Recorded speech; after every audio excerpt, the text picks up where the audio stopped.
Konichiwa. Welcome to Chocolate with Ed Garcia. This is Chocolate. I'm Ed Garcia. The best part of Chocolate with Ed Garcia is sharing chocolate with Ed Garcia. So get your chocolate. I know it's in your desk or in your briefcase, maybe in your purse. Get your chocolate. Open it up. All chocolate is good. I have strawberry chocolate today. It was wonderful. Bring it near your lips and get ready for the wonderful simultaneous chew. Let's chew it at the same time. Ready? Ready? Mmm. Mmm. Oishii. Mmm. So delicious. I can taste strawberry seeds. Mmm. Okay. Chocolate with Ed Garcia. Speech number 3. AFCP. AFCP stands for After Final Consideration Pilot Program. What? There should be one more P, right? It should be AFCPP, After Final Consideration Pilot Program. But the Patent Office just says AFCP. That's fine. And this is version 2.0. They had an old version 1.0 that was very similar, but we're into version 2.0 now.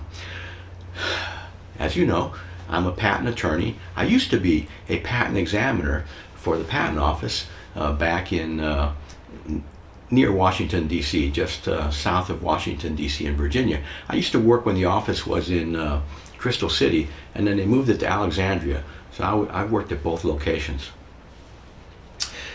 All this is my personal opinion, not legal advice. Every application is a little bit different, okay?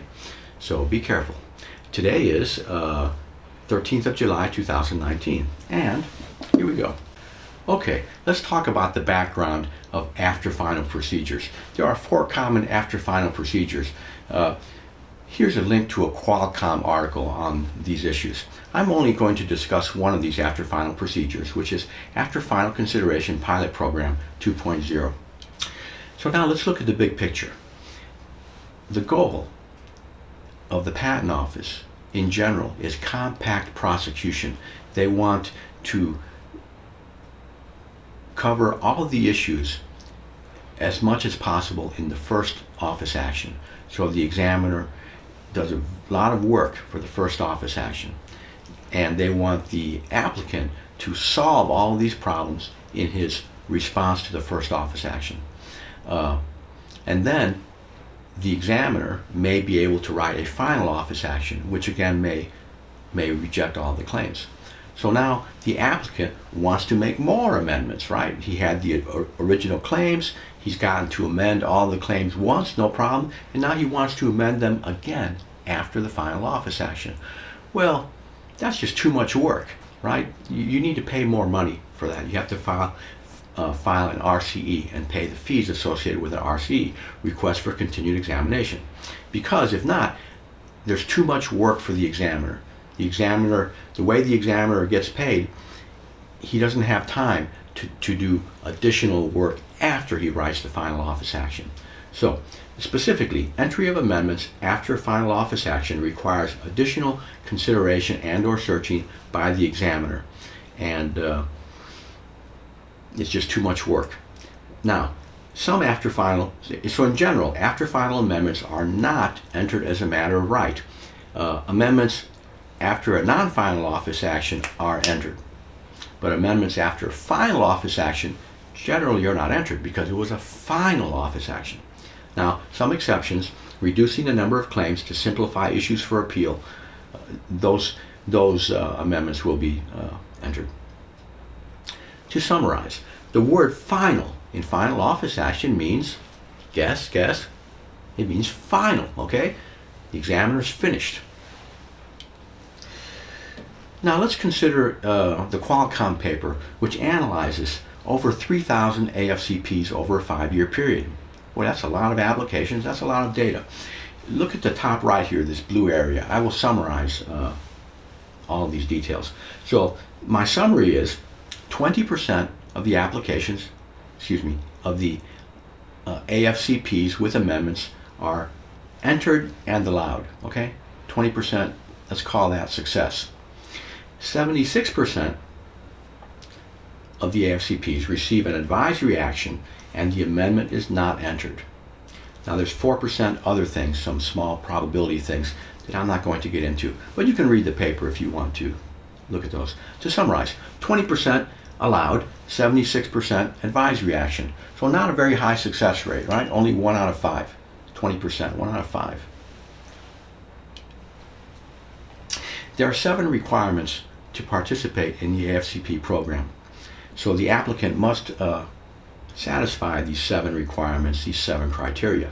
I'm only going to discuss 3 of these, although all of the requirements are written here. Some of them in very small type, but they're all here. Okay, number 2, final rejection is pending. Okay, so there was a final office action and you have to respond to it.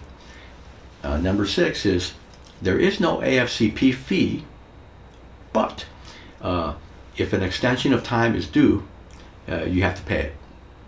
So if the AFCP is treated as a response to an office action with respect to extension of time fees. So you may have to pay an extension of time fee, and you may have to pay fees for additional claims, right? Excess number of claims if you add more claims.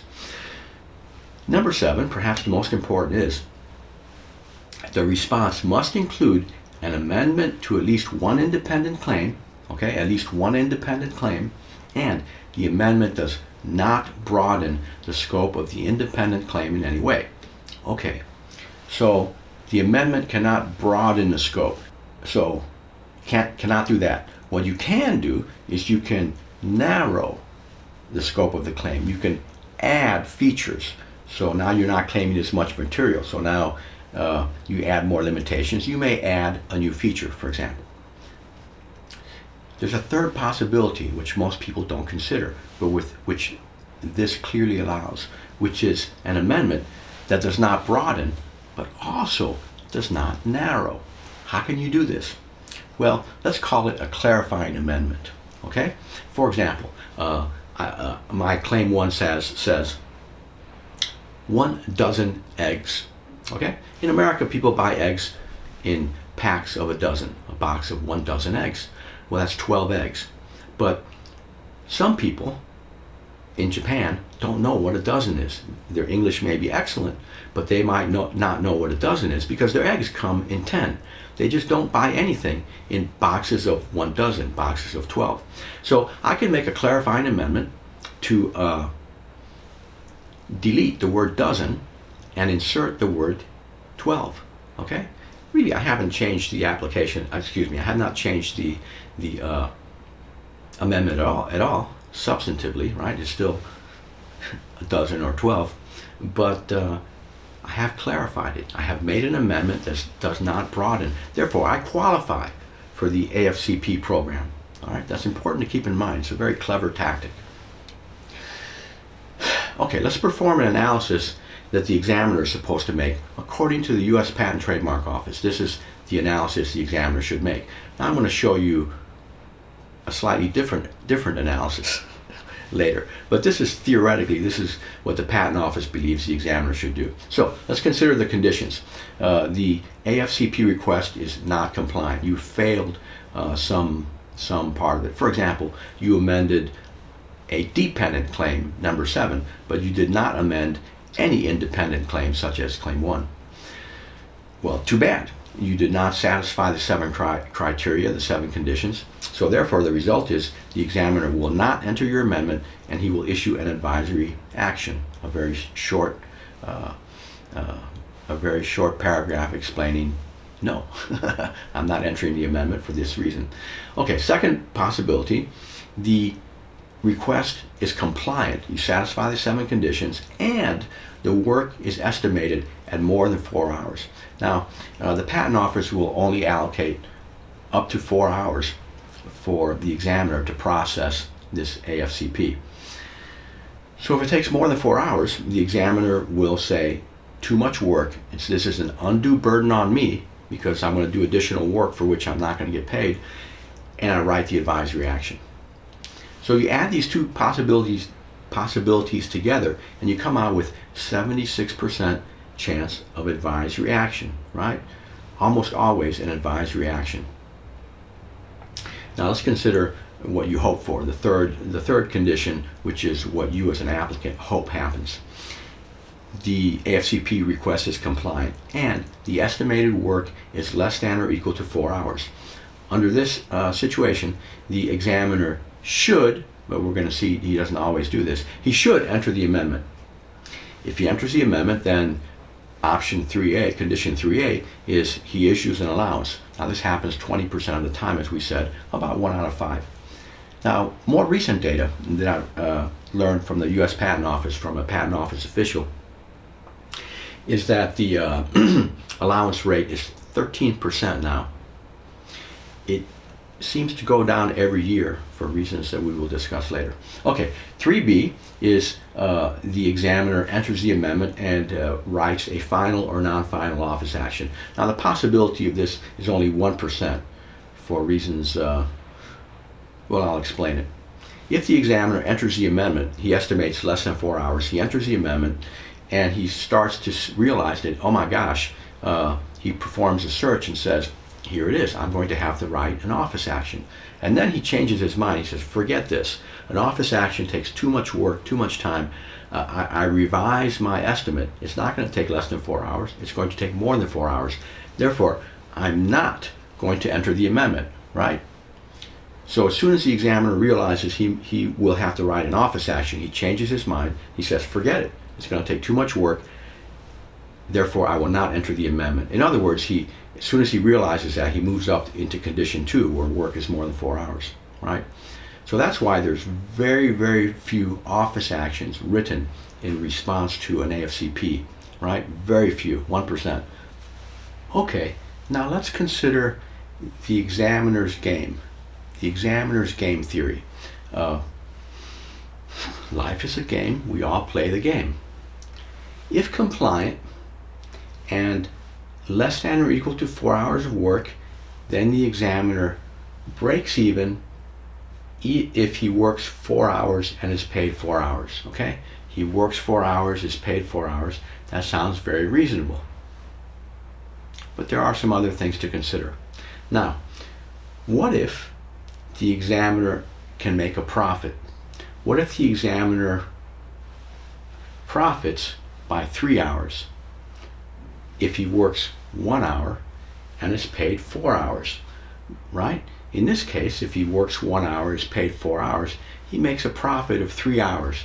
3 hours of pay that he did not work for in this transaction. So there is the possibility of profit here for the examiner. Now, if the AFCP is compliant and it will take more than 4 hours of work per the examiner's estimate, all of this is based on the examiner's estimate, no one else gets involved with this, then the examiner will write an advisory action, similar to what the Patent Office thinks, that if it's more than 4 hours, then there should be an advisory action. But now, there's one more thing to consider here, which the Patent Office ignores. That is the value of the potential RCE. A potential RCE has a value of approximately 20 hours of pay for 10 hours of work, okay? So 20 hours of pay minus 10 hours of work equals 10 hours of profit. That's very attractive. That's very valuable for the patent examiner. RCEs are valuable for the patent examiner because they generate more hours of pay, or more hours of production credit to be more exact, than hours of actual work. So they're very nice. Now consider though, in my situation, when I was working there, my first office action and second office action, specifically the first non-final office action and the first final office action, really took me a lot of time, perhaps 30 hours of work. It's very difficult. You have to read the specification carefully, read the claims carefully, understand the invention, search. It takes a lot of time, for which I received approximately 20 hours of pay or production credit. So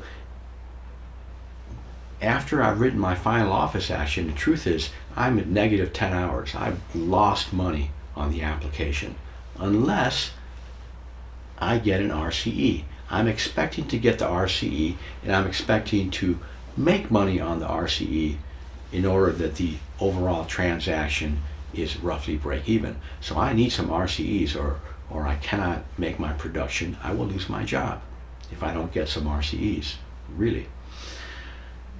So the RCEs are very valuable. In fact, they're a necessary part of the production credit for most examiners. So once you consider this, then most examiners won't do an AFCP if it requires 4 hours of work. If it's merely a break-even transaction, they don't want to give up the possibility of the RCE. On the other hand, if it's less than 1 hour of work and they get 4 hours of pay to handle the AFCP, so if they can make a profit of 3 hours or 3.5 hours for processing the AFCP, for entering that amendment and issuing the allowance, they might accept that. They might enter the AFCP and give up the possibility of getting the RCE later, right?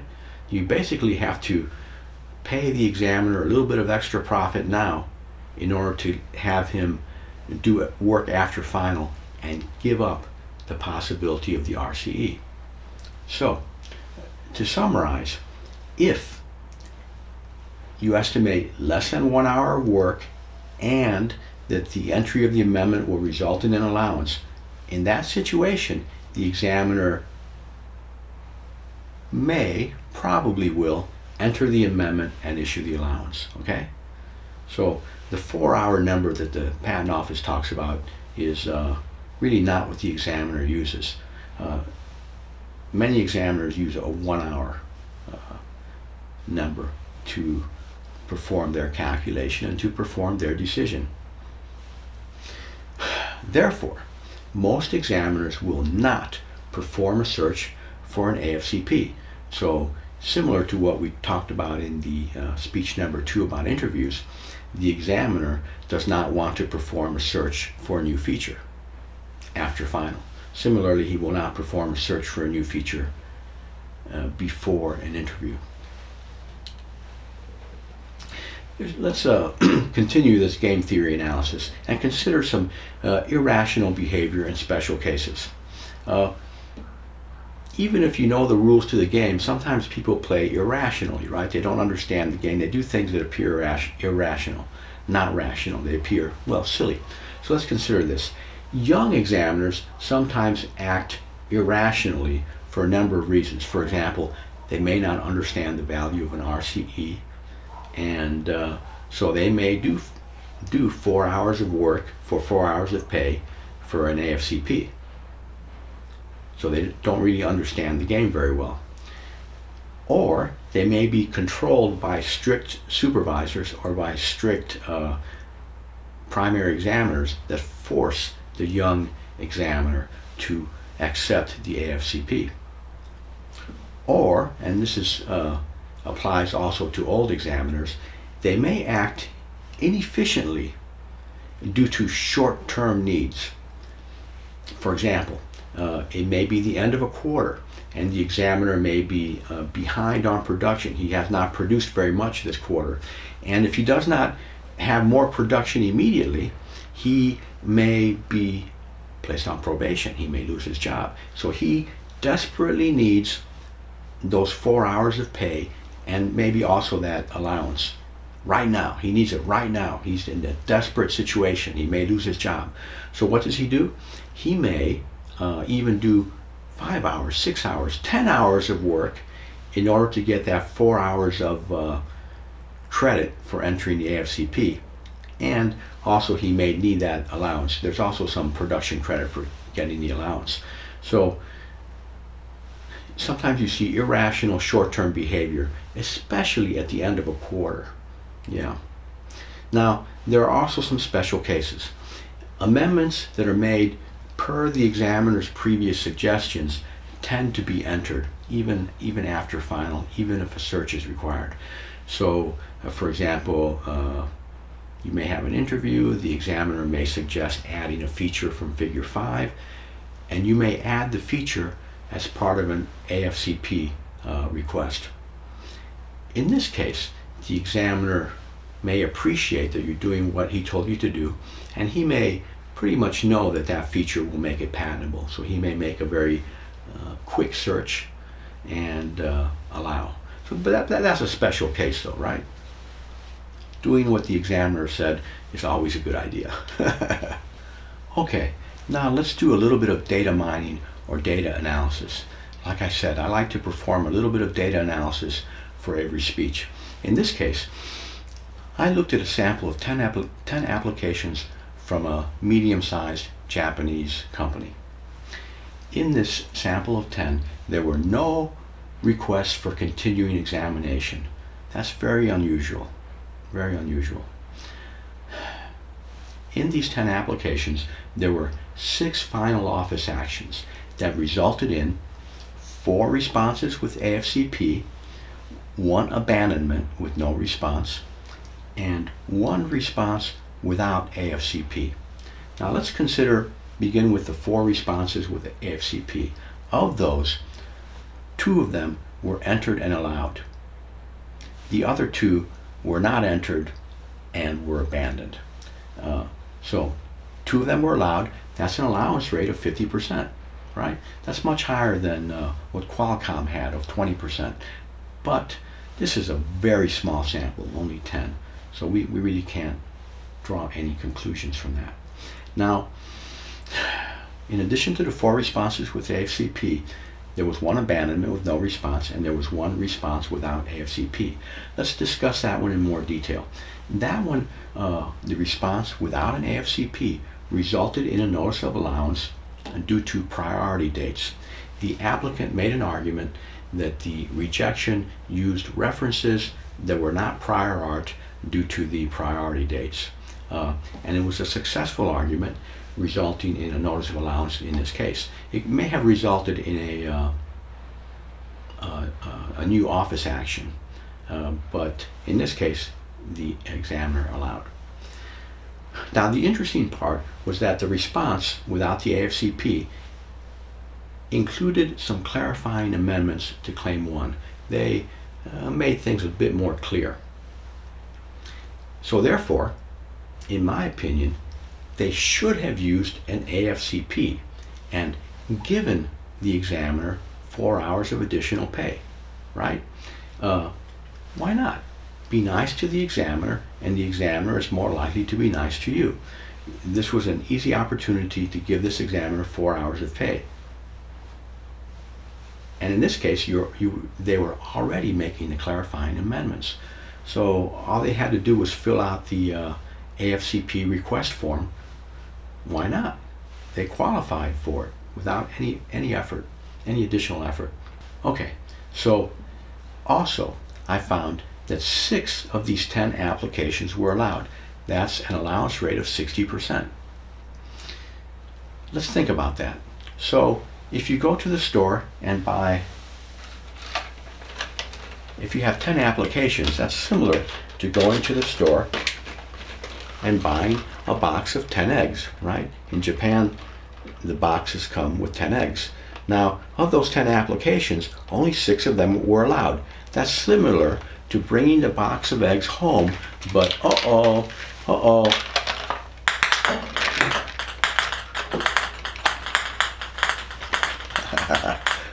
okay, they're not eggs, they're ping pong balls. But you get the idea. You have 10 applications, but only 6 patents are issued, 60% allowance rate. Now, what happened to these 4? Well, you spent a lot of money to get nothing, right? You've paid for 10 application fees, you paid for 10 translations, you know, it's very expensive to not get patents. Not getting patents is very expensive. It makes these patents effectively more expensive, right? You have to consider the total cost and divide by the number of patents. Now, so 60%, well, is that good or bad? Well, it's a little bit below average.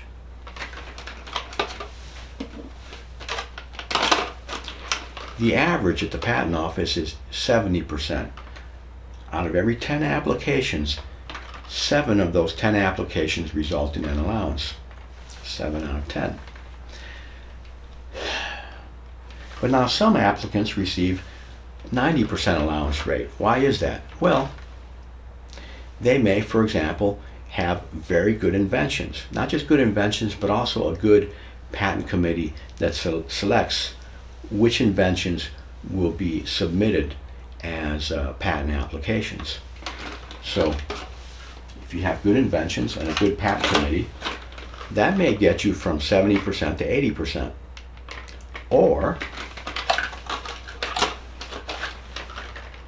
if you have a very good patent attorney, that may get you from 70% to 80%. 80% is nice, right? That's a lot more than 60%. In fact, 8 is 33% more than 6. All right, so that's a big improvement. Now, what if you have good inventions and a good patent attorney? Well, all of a sudden, maybe you can get to a 90% allowance rate. All right, this is 90%. This is 60%, right? 3 more eggs. That's actually, compared to the 6, 9 is 50% more than 6. Right? 50% of 6 is 3. So anyway, point is 90% is much better than 60%, isn't it? So do you want 90% allowance, or are you happy? Are you happy with 60%? If you're happy with 60%, that's good. Okay, that's fine. That's your decision. If you want 90%, maybe you should contact me. Contact me. Let me see if I can help you to increase your allowance rate. I think that I can. Okay, here's the conclusion. Number 1, the AFCP is not truly free. There may be some government fees, such as extension of time, that you have to pay when you file the AFCP. Also, the delays in filing an AFCP and waiting for the response to the AFCP may create the need for an extension of time if you file a response later. There may, of course, legal fees, U.S. attorney, Japanese attorney, and there may be other indirect costs. So it's not truly free, right? The patent office says, look, it's free. Well, no. Also, there's only a 20% chance of allowance based on the Qualcomm data, which is only 1 out of 5. So you're paying for 5 AFCPs to receive 1 entry and allowance. It's a little bit expensive. And this percentage allowance seems to decrease year after year, according to the patent office.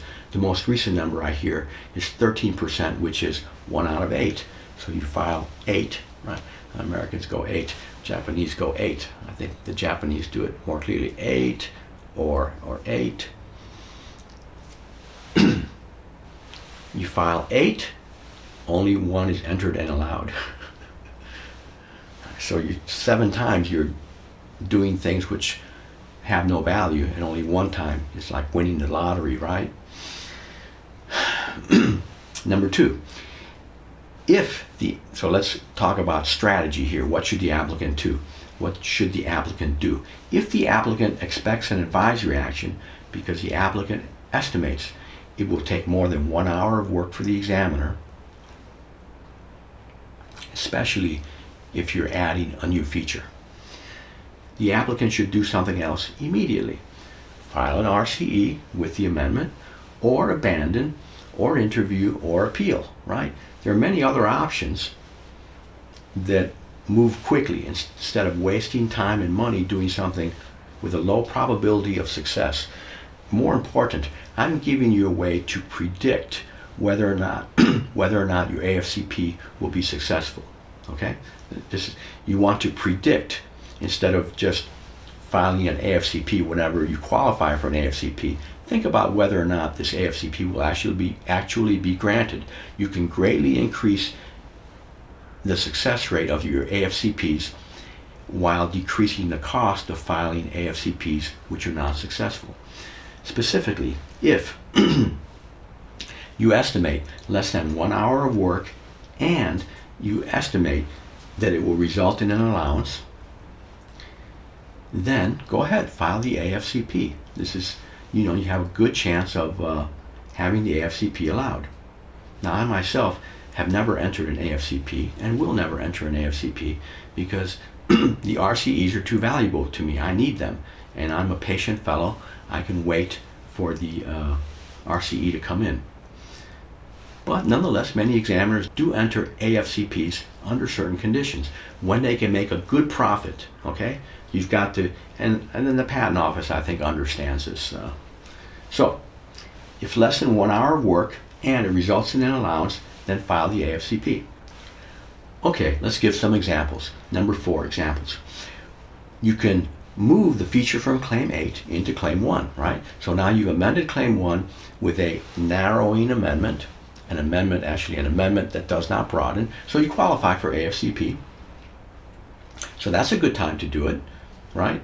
So perfect time. It should take the examiner less than 1 hour because he does not have to make a search, right? He does not have to search a new feature. Another example is you present an argument against a new rejection. Now, this is a new argument, so you don't have to amend and you don't have to participate in the AFCP. But why not? Go ahead, make a clarifying amendment to Claim 1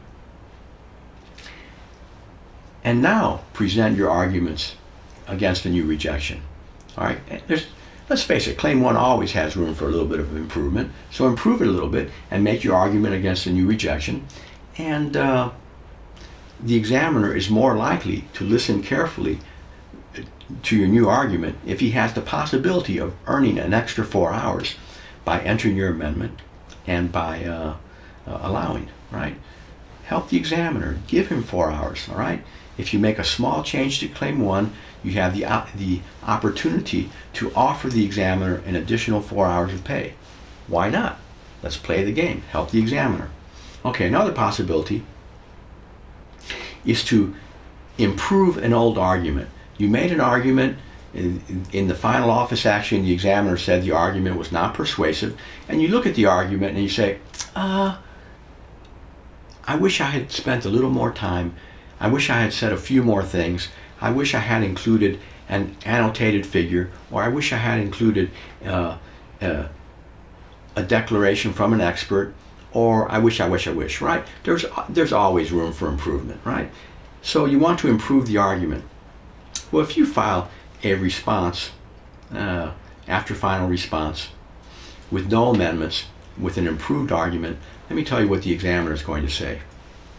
He's probably not going to read your improved argument. He already read the argument, the old argument, and he made a decision, and the truth is, he's not going to pay much attention to you, even if the argument is substantially better.